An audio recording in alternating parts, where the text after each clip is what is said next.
Today, we're going to pull back the curtain on the secret life of one of the body's most dangerous villains, arterial plaque. We're going to trace its entire life story from start to finish and see how this silent killer clogs up our arteries, a condition that's behind a shocking number of strokes every single year. Okay, so let's start here. These are the carotid arteries. I want you to think of them as superhighways carrying the most precious cargo imaginable, oxygen-rich blood, straight from your heart to your brain. When they're wide open and clear, everything just works. Your brain gets what it needs every second of every day. So what happens when you get a major multi-lane pileup on this critical route? A blockage here isn't just a little traffic jam. It can be absolutely catastrophic. This is a dangerous condition we call carotid artery stenosis.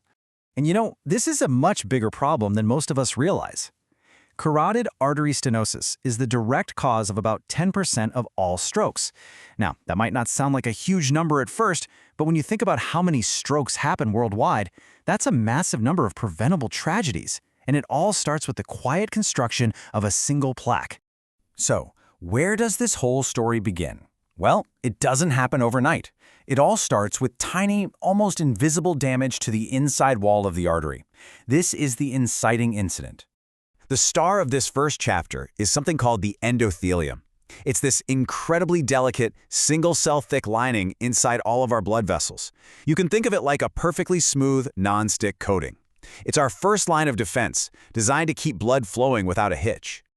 So, what could possibly damage this crucial lining? Well, the list of culprits is probably going to sound pretty familiar.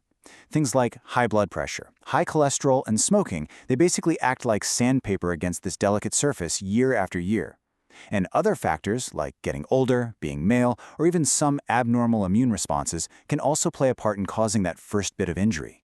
As soon as that damage is done, it's like a construction site has just opened for business right inside your artery.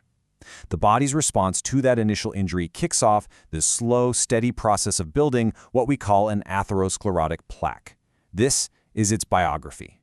This whole process, this atherosclerosis, it really unfolds in 4 key stages. It all starts with that initial damage we just talked about. That's followed by an invasion of fats. Then you get the active formation of the plaque itself. And finally, you get the most dangerous stage of all, the rupture. Let's break that down. Okay, so step 1. That beautiful, smooth endothelium gets damaged. Its defenses are down, it starts to become permeable, which is just a fancy way of saying it gets leaky. Imagine a high-tech security fence that suddenly has a bunch of holes poked in it. Stuff is going to get through that shouldn't. And this is where our main villain makes its entrance. Low-density lipoproteins, what most of us just call bad cholesterol or LDL. It starts to slip through those holes in the fence. And once it's inside the artery wall, a chemical reaction happens. It oxidizes. You can literally think of it as rusting, and that process sets off a massive alarm for the body's immune system. So the alarm bells are ringing, and the body's immune system sends in the first responders. These cells called monocytes rush to the scene, and they transform into these cleanup cells called macrophages. Now their job is to eat up all that bad cholesterol, but as they gorge themselves, they get bloated with fat, and they trigger this huge inflammatory response. A rescue mission has just turned into a chaotic construction zone. So, to try and contain this growing mess, the body builds a sort of patch over it, a fibrous cap made of smooth muscle cells and collagen. But here's the problem. Underneath that cap, the inflammation is still raging. Those macrophages and smooth muscle cells just keep pulling in more and more lipids, and the plaque just gets bigger and bigger and bigger, slowly but surely closing off that highway.